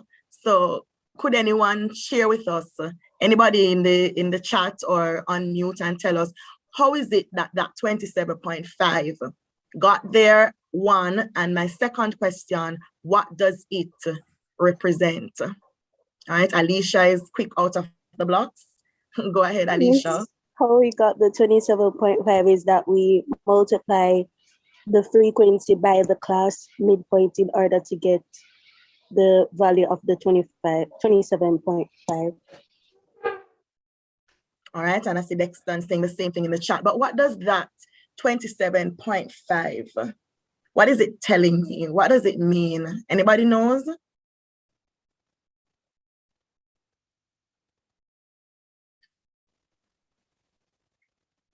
Nobody? All right, perhaps if we were to look at our ungrouped data, just a thought.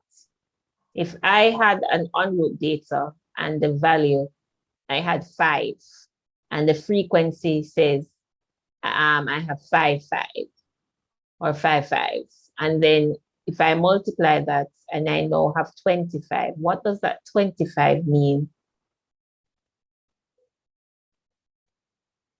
Don't know if it's... I'm visualizing it, Mrs. Cameron Edwards, and you said that there were 5 5s in your data. All right, so what would happen if I was to add those 5? So there are 5 of them. I'm holding up my finger, hope they can see. So I have a 5, another 5, another 5, another 5, another 5 here. What would happen if I were to add them?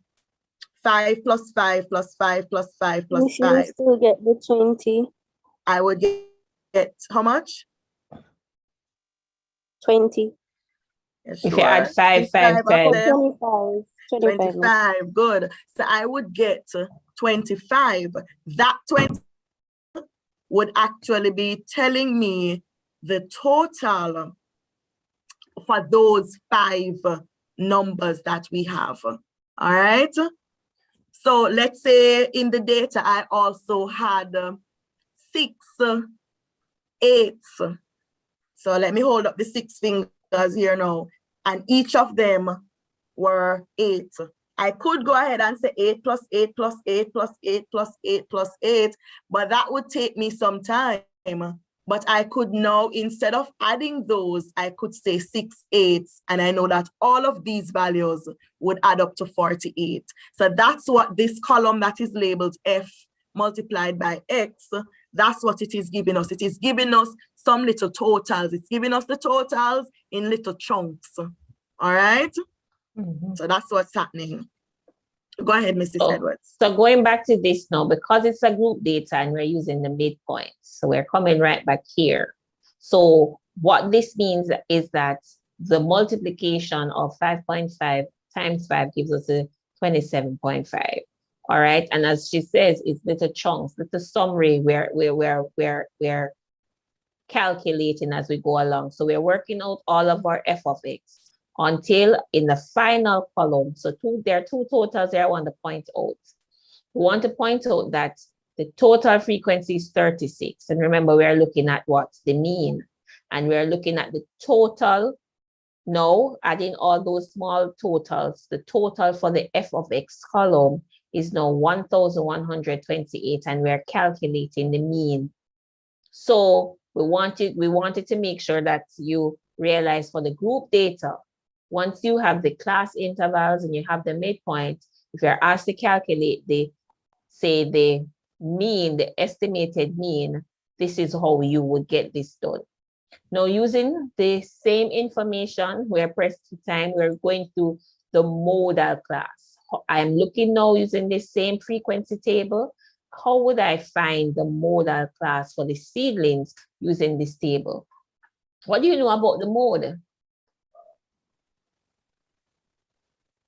It's what repeats. So we would have just ended. Let me just go back to make some of you screenshot this. And remember, we say you can go back to YouTube, subscribe, and you get the information again. So we would have just calculated the estimated mean for this same seedling, this same group data.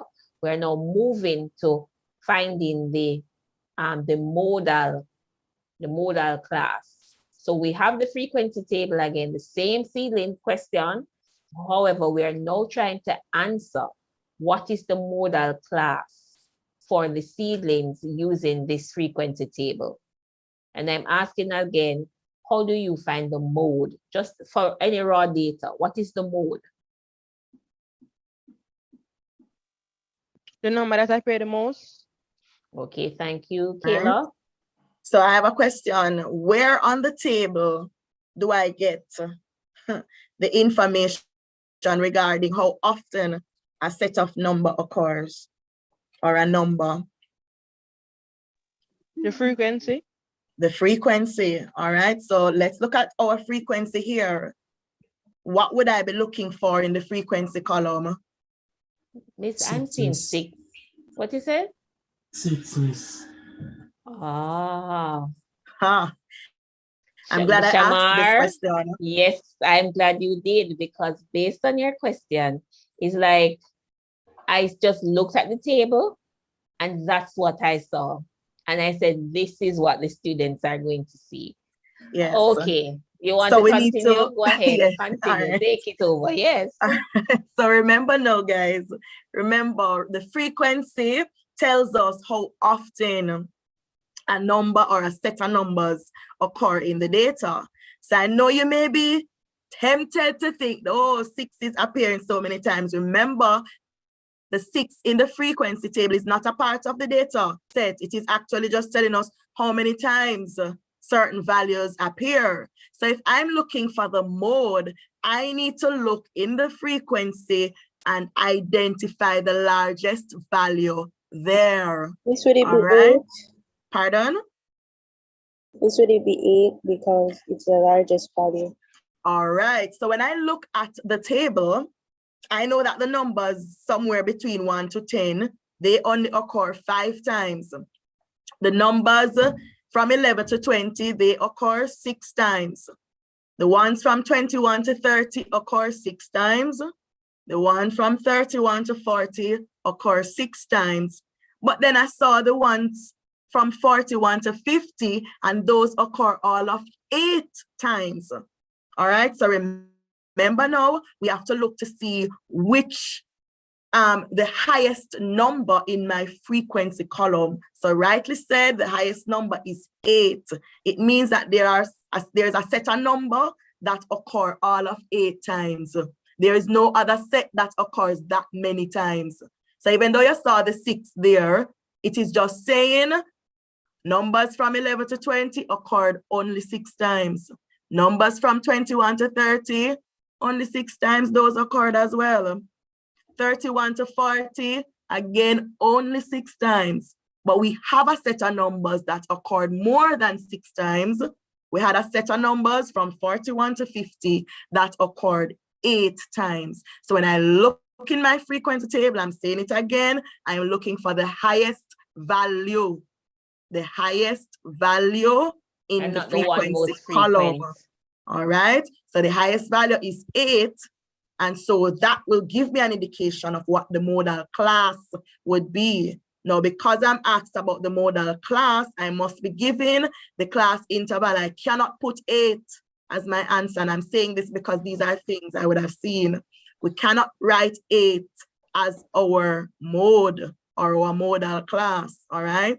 It must, the answer for this must now come from our class interval. All right. So when we're asked about the modal class, it would be 41 to 50. Let me know in the chat if that's clear. Miss. Okay. Miss. Yes.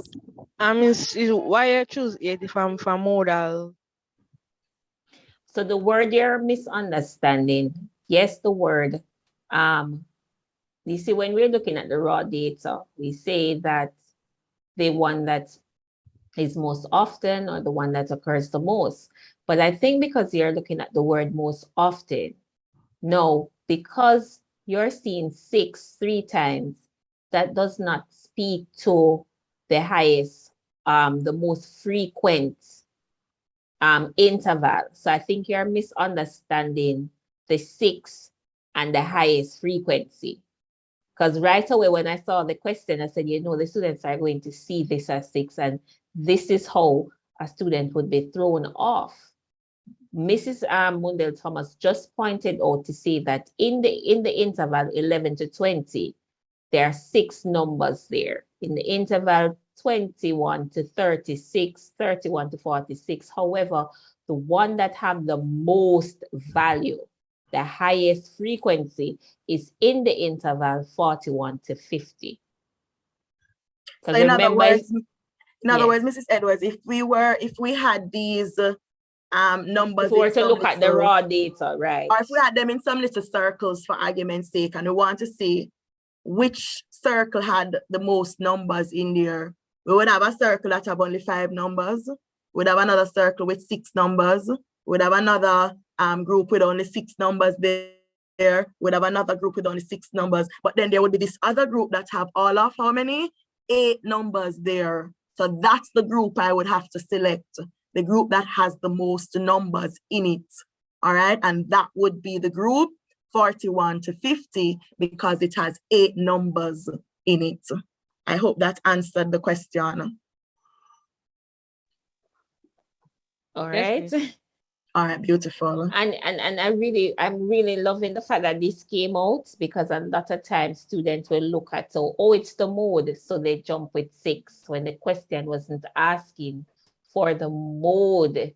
It was, again, we did not say that these 6 represents values. They just represent the number, how many often. values, or often the values were in the different class intervals. Go ahead, Miss Harris. No, I was just saying, maybe if they remember that it's asking for a modal class, not a modal frequency. It's asking for the modal class. So that too. So remember, it's asking for the modal class. The frequency is not a class. The frequency is number of times that class is represented. So notice that it's asking for a modal class, not the modal frequency. So if you remember what mode they ask, what they're asking for, in other words, a class that has the highest number occurring. So just look at the question, look at the words, and it will help you to see what is being asked. Thank you for that, Ms. Harris. All right, so we are almost out of time, if not out of time. But the questions, we are going to leave the link. I'm going to ask you to please evaluate the session before you go. And we're going to share the link with you with the CSEC questions that we're going to review. We're going to leave one more question with you because the same seedling question, this is Mundell Thomas, I really need them to follow through in terms of the media after the launch, because currently we will have covered how to find the mean and the mode for the group data, but now we're going into a scenario. Well, what will happen, Mrs. Cameron Edwards, when we come back for the tutorial, yes, we may be able to touch it through questions. Yes, so perhaps we may have to, right, so that's fine. So should I share the scenario just the same? You can bring up the table, just they can probably identify the median class and we can stop right here. All right, so after the April rain, the students noticed an increase in the number of seedlings and their lengths. The new table represents this increase, and you're seeing the table right there. Now, how could we identify the median class? What do you understand by the term, the median? What is the median? Anybody want to share with us? And remember, please. The bigger number. Okay, the number thank that is you. in the middle. The number that is in the middle. All right. Can you readily look at the table and identify the middle number or which class the middle value would fall? We're looking at 60.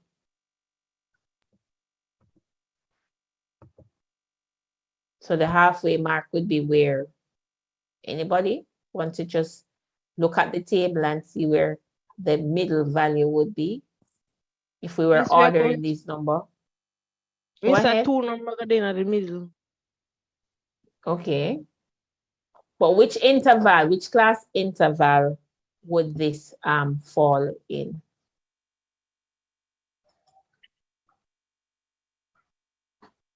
All right, think about it a bit. We're going to leave 2 things with you. I'm going to ask my team members to please post the evaluation of the morning session in the chat. We really want to hear it's there. And the link for the questions. That was posted as well. Yes. All right, so we want to leave some things with you as you ponder this. When we come back in the tutorial, we're going to be working out a few questions. I have not yet answered the median, but it's going to be again in the tutorial. I just want to take you through the cumulative frequency diagram. So we are now trying to identify, let me go back to the question, just give us a minute or two. We're trying to find the median, and as was said before, it's the middle value. I could safely say, Mrs. Monroe Thomas, if we were to do some halfway mark, if we were to look at the totals, if I was to think of 5 and 8 and 22, somewhere in the class 21 to 30, the median would fall in that class interval. Right, because However, based on the fact that it's yes. 60 values, my median would be somewhere between the 30th and the 31st value. Right. So I would need to find out where would those values fall in which class. So, so if I'm looking at the table, based on the 5, there are 5 values from 1 to 10. Clearly, I have not yet reached the middle because I've only done 5 values. Those extra 8 that are added on to that, and I know that's where you're going, that would only take me to 12 values. I still have 13, values. I still have not yet reached to the middle. But when I get to the 3rd class, there are 22 values there, running my total number of seedlings all the way up to, I think that's 35. If my calculation is correct. So it means at this point I have passed to the middle because I already established that my middle is somewhere between, halfway between the 30th and the 31st seedling.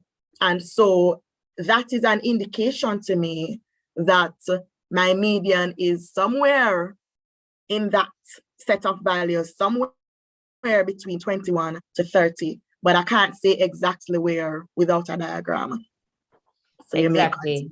So as we are going to wrap up this morning session, and we'll bring again in the tutorial, so we need a diagram, but before we can actually draw the graph, we need to construct the cumulative frequency table. Now, as what I've mentioned, I'm going to define the last point. The median is the middle value when the data has been placed in order of size. But when we are now looking at a group data, we're representing the group and we need a cumulative frequency table. We're going to take you through quickly how to create a table, and then in the tutorial, you see how the graph and the other section will flesh out. But the cumulative frequency diagram is a graph that can be used to find the estimates of the median. This is how we had to find an estimate to calculate the mean. We have to find the estimates to calculate, and we have to use the graph to estimate the median and the different spreads, the upper, the lower quartiles, and even the probability of the group data. Now, our cumulative frequency table is still coming from the same questions. We have now a 4th column. We are used to the words upper boundaries, so I can just place these in. So when you're constructing the graph, you can either use the upper boundary or the upper limits. Now, what we're now creating is a 4th column. So sometimes you're given the table and you're given the frequency table with 3 columns, and you now need to create the 4th column, which is what we call the cumulative frequency column. Now, this column starts with the initial frequency. So we have 5 seedlings that is in the category or less than 10.5 in centimeters. That's what that means. So this is called a running total. So sometimes you will hear your teachers talk about the cumulative frequency table, and it speaks to a running total. We are adding the frequencies. So here we are now adding the 1st frequency to the 2nd frequency, and we have 13. Now, at the boundary or less than 20.5, you realize that we will have had 13 seedlings falling in that category. So that's what this does. So it's a matter of adding the frequency as we go along until we end up with the final total. So you're going to see a lot more of this in the tutorial when we're working questions, but we just wanted to bring this in to say when we're calculating the median for a group data, we use the cumulative frequency graph. So we are here now at the table where we're adding the frequencies. So we are at 13. When we add 13 to 22, we have 35. And when we add 12 to the 35, we have 47, 55 until we have added it all and we have our initial number. Now remember, this is big. Go ahead. Mrs. Cameron Header is right. So you mentioned the median being obtained from the table, from the graph, but from the table, we can identify the class. So if there's an error when we're doing the graph, we can pick up on it. So as we said earlier, from the table, we can know that the 30th and the 31st seedling would be in the class 21 to 30 centimeters. So if we were to go to a graph now and do this and get an answer that's outside of that range of values, it would indicate to us that something is off.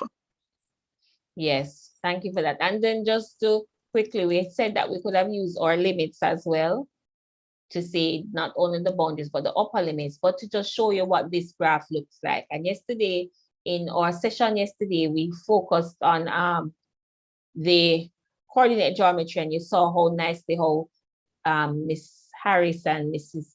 Darby showed you how to plot your graph. So we're simply going to be plotting now, students, is the upper boundaries here against the cumulative frequency values. And those graphs will be, those points will be coming in nicely, and you're getting your S-shaped graph. And we will do a bit of interpretation of this in the tutorial. I just wanted you to see how we can readily use the table, create an additional column, which is what we call the cumulative frequency column. So how do we plot the graph? We plot the endpoint, which is the upper boundary, against the cumulative frequency. And then we join them and we get what we call the ogive or the ogive, which is sometimes people will say the S shape. All right. I think this is a safe place to stop, and we will pick up back, and we will pick up back when we come into the tutorial on some of what these are. We'll see these fleshed out in the questions. So any question that you have, we can go to the question and answer section now. And so all of this will be fleshed out in our tutorial. Please make sure you come back nicely for the tutorial. All right. So we are going to ask you to complete your evaluation.